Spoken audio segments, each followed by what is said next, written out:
Terima kasih mendengar Anda masih setia bersama kami di Pro 1 Tarakan, kanal informasi dan inspirasi. Satu buah lagu dari Biruni dengan Wanita Pujaan baru saja berlalu dari ruang dengar Anda. Dan selanjutnya akan kami ajakkan untuk mengikuti berita Kaltara edisi 2 Agustus 2025. Selamat mengikuti.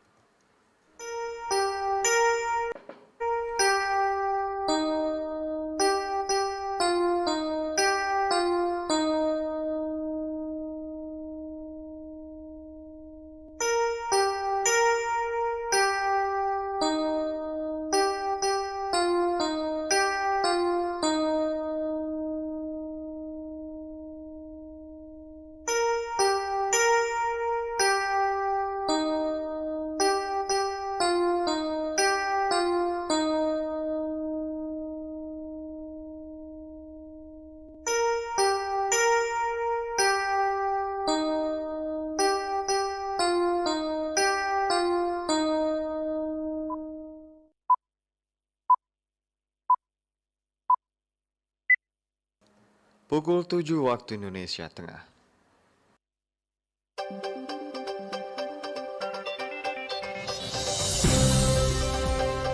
Radio Republik Indonesia Tarakan dengan berita Kaltara.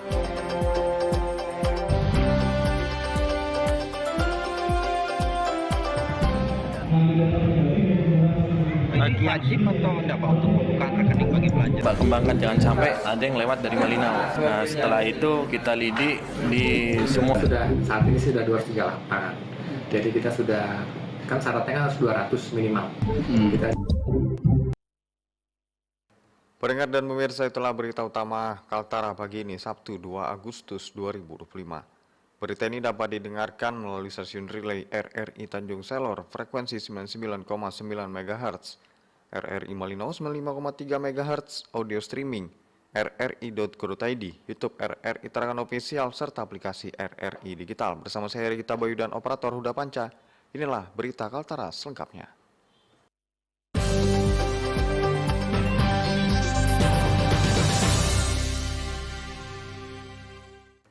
Informasi pertama, pemerintah Kota Tarakan mendukung program Satu Rekening Satu Pelajar sebagai upaya mengajarkan anak sejak dini untuk gemar menabung. Muhammad Rajab Shah menginformasikan selengkapnya. Wali Kota Tarakan, Dr. Haji Khairul Mkes, turut menghadiri peringatan Hari Indonesia Menabung (HIM) di halaman SD Negeri 041 Tarakan, Kelurahan Karanganyar, Kecamatan Tarakan Barat, Jumat 1 Agustus 2025. Acara tersebut dirangkai dengan sosialisasi program Satu Rekening Satu Pelajar oleh Bangkal Tim Tara. Acara ini dihadiri juga Ketua TPPKK Tarakan yang juga Bunda PAUD Siti Rujia, Rektor UBT, perwakilan OJK Kalimantan Timur dan Kalimantan Utara, pimpinan Bangkal Tim Tara, sejumlah kepala organisasi perangkat daerah di lingkungan pemerintah Kota Tarakan, serta para guru dan ratusan siswa dari sejumlah SD dan SMP di Bumi Paguntaka. Dalam sambutannya, Wali Kota Khairul menegaskan dukungan pemerintah Kota Tarakan terhadap program Satu Rekening Satu Pelajar sebagai upaya mengajarkan anak sejak dini untuk gemar menabung. Sekali lagi, pemerintah kota akan mendukung program ini dengan baik. Ya, program Satu Tabungan Satu Pelajar tentu akan kita dukung dengan baik. Dan saya kira saya minta kepada Dinas Pendidikan, seluruh kepala sekolah, ya, ini segera nanti anak-anak kita ini diajarkan semua ya untuk membuka tabungan di sekolahnya masing-masing. Kepala Dinas Pendidikan Tarakan, Tamrin Toha, menambahkan akan menindaklanjuti instruksi Wali Kota Tarakan dengan mensosialisasikannya bersama satuan pendidikan. Tentu juga harus disosialisasikan kepada orang tua atau wali murid. Wajib atau tidak Pak untuk membuka rekening bagi pelajar ini? Ya, namanya pengajar sosial, saya kira tak wajib lah ya. Tapi ini kan bagian daripada mengedukasi ya, mulai sejak dini gitu ya, mulai belajar, bahkan tadi dikatakan bisa mulai dari TK ya, supaya anak-anak itu memahami bahwa betapa pentingnya itu menabung untuk masa depan. Ia juga menilai peringatan Hari Indonesia Menabung dirangkai dengan sosialisasi program Satu Rekening Satu Pelajar merupakan bagian dari edukasi siswa untuk menabung sejak dini agar mereka memahami pentingnya menabung untuk masa depannya. Menurutnya, banyak manfaat yang diperoleh dari kegiatan menabung. Selain untuk kepentingan masa depan, dengan memiliki tabungan akan memudahkan pemerintah menyalurkan berbagai program bantuan pendidikan, seperti beasiswa prestasi dan beasiswa afirmasi yang memungkinkan untuk disalurkan langsung ke rekening siswa penerima. Muhammad Rajab Syah, RRI Tarakan, terus mengudara untuk Indonesia. Realisasi kenaikan tipe Rumah Sakit Tanjung Selor masih menunggu verifikasi lapangan dari Kementerian Kesehatan. Ramlan dari Kabupaten Bulungan menyampaikan informasinya.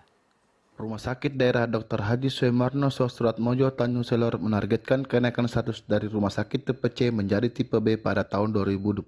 Seluruh persyaratan administrasi telah dipenuhi dan saat ini pihak rumah sakit tinggal menunggu proses verifikasi di lapangan dari tim kementerian. Kepala Bidang Pengembangan dan Humas Rumah Sakit Heriadi Suranta mengatakan bahwa seluruh dokumen persyaratan telah diunggah melalui sistem OSS DPMPTSP Kaltara sejak Senin 28 Juli 2025 lalu. Untuk saat ini, pihaknya tinggal menunggu kunjungan tim verifikasi dari pusat dan provinsi, di mana tim verifikasi itu nantinya akan melibatkan Kementerian Kesehatan, Dinas Kesehatan Kaltara, serta unsur teknis lainnya.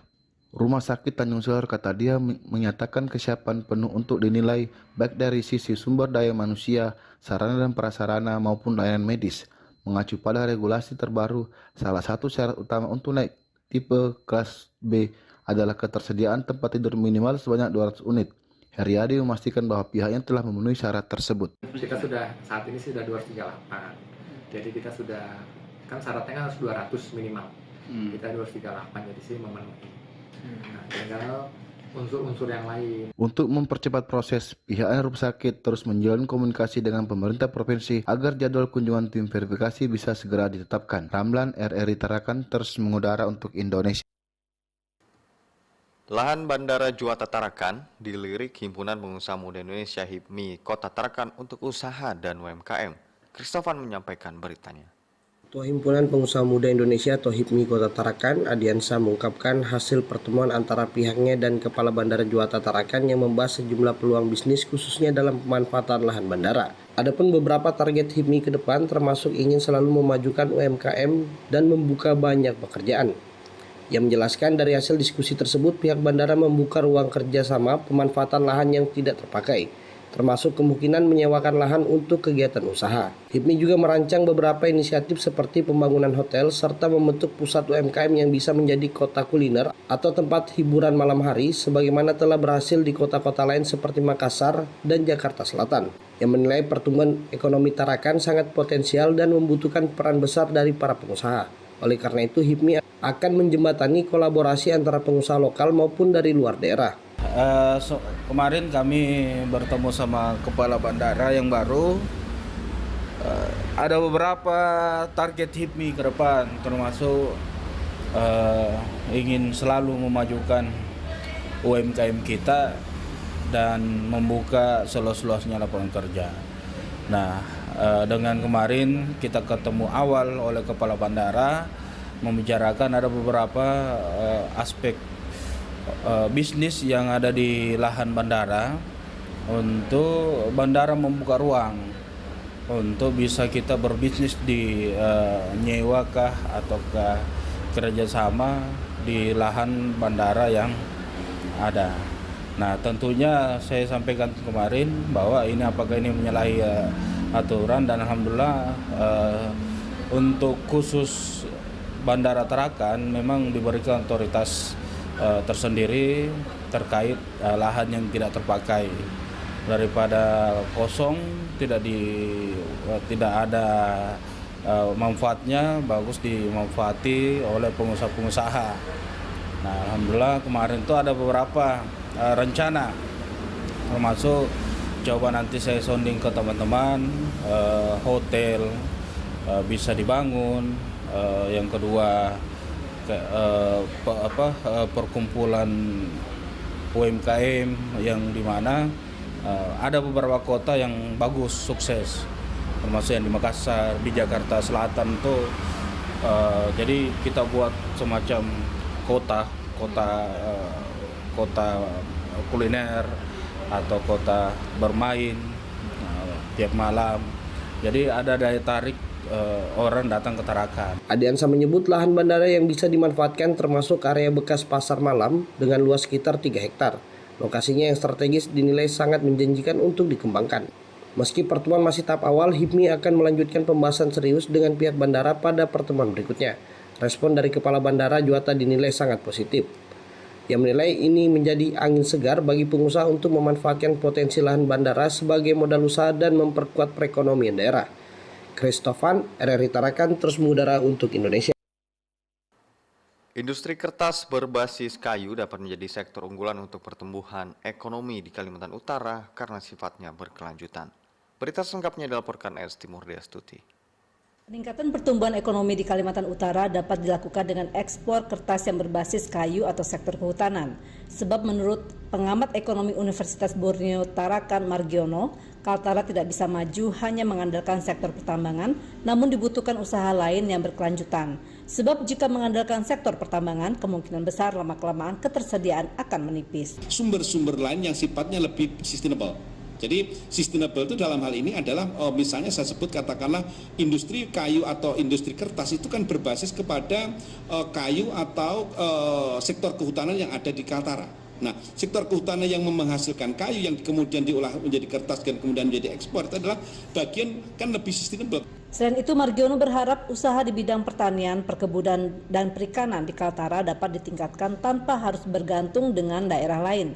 Kemandirian bahan pangan sangat diperlukan agar ketersediaan pangan selalu terjamin tanpa rasa khawatir masalah dengan transportasi atau masalah cuaca di daerah asal.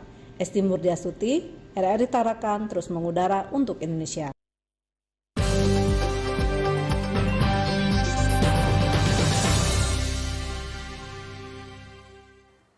Anda masih mendengarkan berita Kaltara. Pagi ini disiarkan oleh Radio Republik Indonesia. Tarakan frekuensi 97,9 MHz, RRI Malino 95,3 MHz, stasiun relay RRI Tanjung Selor 99,9 MHz, audio streaming rri.co.id, aplikasi RRI Digital dan YouTube RRI Tarakan Official.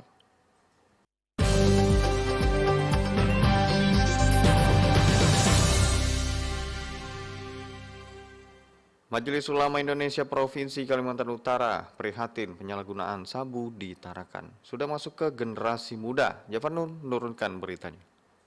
Penyalahgunaan narkoba utamanya sabu-sabu di Tarakan bahkan sudah masuk ke sendi-sendi generasi muda membuat prihatin Majelis Ulama Indonesia MUI Kalimantan Utara. Ketua MUI Kaltara, Jainuddin Dalila mengatakan, dampak narkoba saat ini sudah masuk ke generasi muda.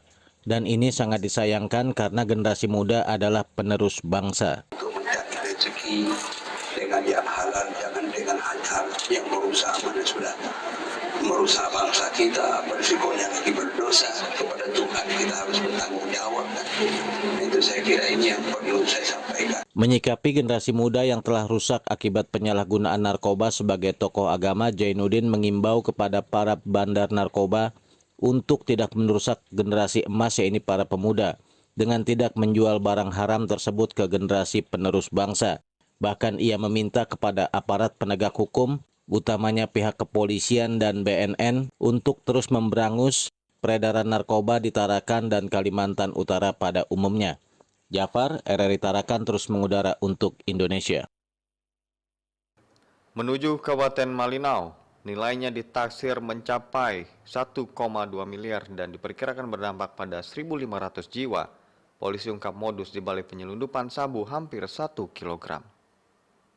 Satuan Reserse Narkoba Polres Malinau mengungkap modus penyelundupan sabu seberat hampir 1 kg yang dibawa 5 pria asal Berau, Kalimantan Timur yang berhasil digagalkan pada Juli lalu. Operasi ini menjadi pengungkapan kasus narkotika dengan barang bukti terbesar sepanjang sejarah Polres Malinau. Nilai sabu tersebut ditaksir mencapai 1,2 miliar rupiah dan diperkirakan dapat berdampak pada sekitar 1.500 jiwa jika sempat beredar di masyarakat. Para tersangka diamankan di pos lintas lintas perbatasan Desa Sesua, Kecamatan Malino Barat pada Senin 21 Juli 2025 lalu. Setelah petugas mencurigai sebuah mobil melaju kencang. Kepala Satuan Reserse Narkoba Polres Malinau, AKP Tegar Wida Saputra, menjelaskan penangkapan ini merupakan hasil pengembangan informasi dari kasus serupa di wilayah lain di Kalimantan Utara. Polisi kemudian meningkatkan pengawasan di seluruh jalur lintas masuk Malinau. Sekitar 1 minggu sebelum penangkapan, ada penangkapan di Tarakan juga, ada di Bulungan juga. Jadi kita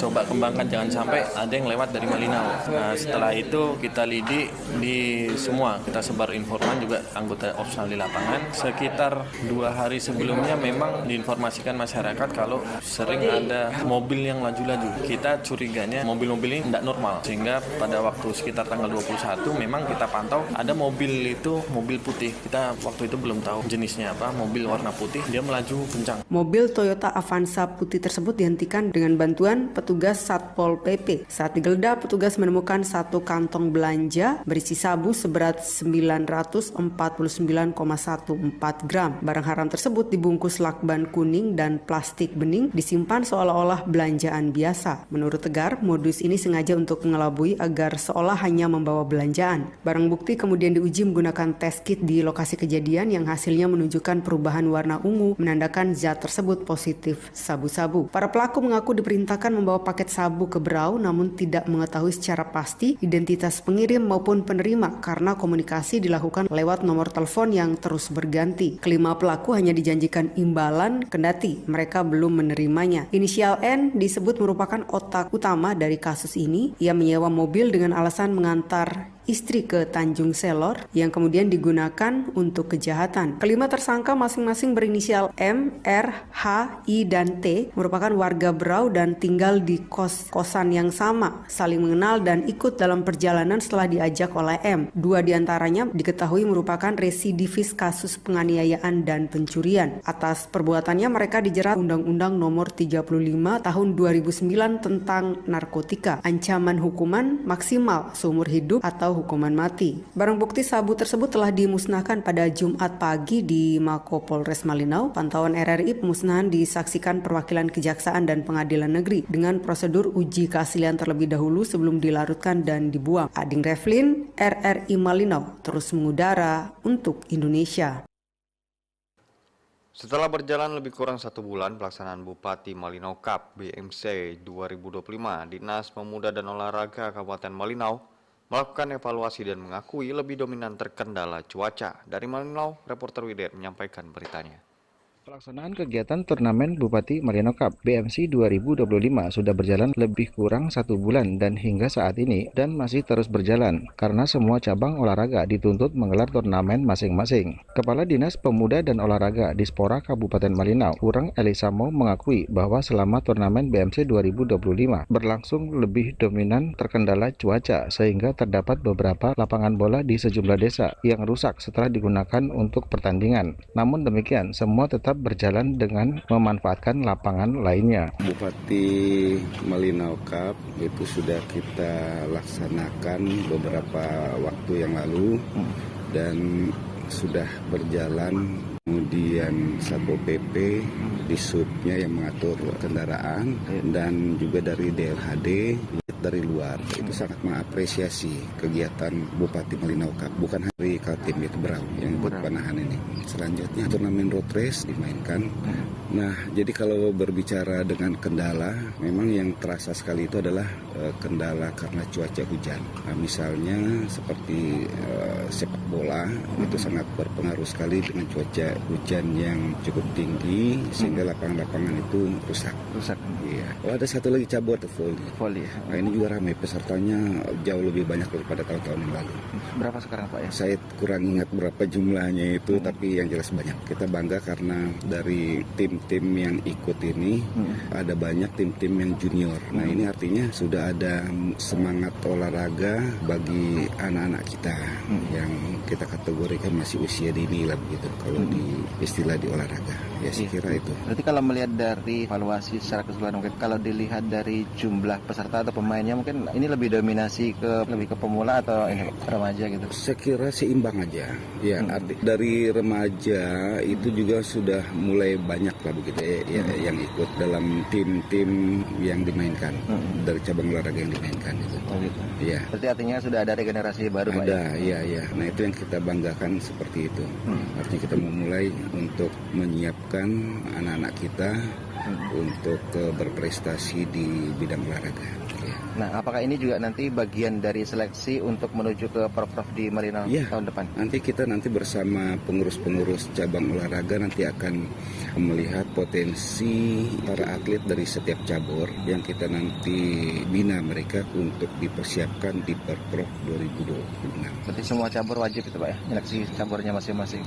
Ya, nanti kita dari Dispora nanti bersama pengurus caburnya nanti akan menyeleksi atlet-atlet yang memiliki keterampilan baik. Baik, makasih Pak. Widayat, RRI Malinau terus mengudara untuk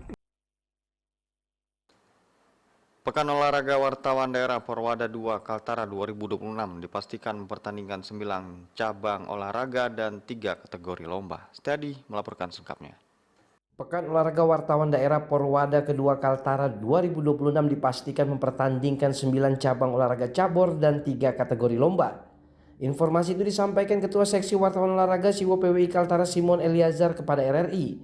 Ia menjelaskan jumlah cabur itu telah ditetapkan dalam rapat kerja Provinsi Rakerprov Siwo PWI Kaltara belum lama ini. Jumlah cabur tersebut juga mengacu dengan pelaksanaan Pekan Olahraga Wartawan Nasional Porwanas 2027 mendatang. Sementara untuk nomor pertandingan akan ditetapkan dalam rapat pleno Panitia Besar PB Porwada 2 Kaltara. Ya, untuk cabang olahraga yang dipertandingkan di Porwada 2 Kaltara 2006 yang akan berlangsung di Kabupaten Nunukan itu tidak jauh berbeda dengan cabur yang dipertandingkan pada Porwada pertama di Kota Tarakan. Lebih lanjut, Simon Eliazar mengungkapkan 9 cabur Porwada kedua Kaltara yakni e-sport, futsal, atletik, biliar, badminton, tenis meja, domino, dan catur. Sementara 3 kategori lomba yakni karya jurnalistik, fotografer, dan videografi. Setia di RRI terus mengudara untuk Indonesia.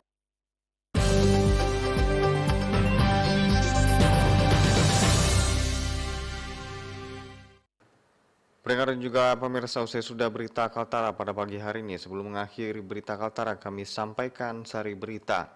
Pemerintah Kota Tarakan mendukung program Satu Rekening Satu Pelajar sebagai upaya mengajarkan anak sejak dini untuk gemar menabung.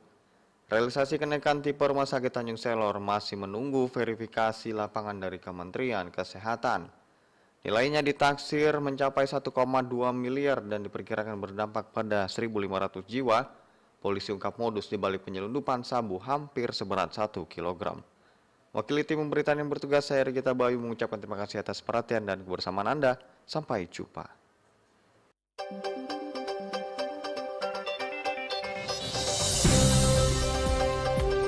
Sekian berita Kaltara.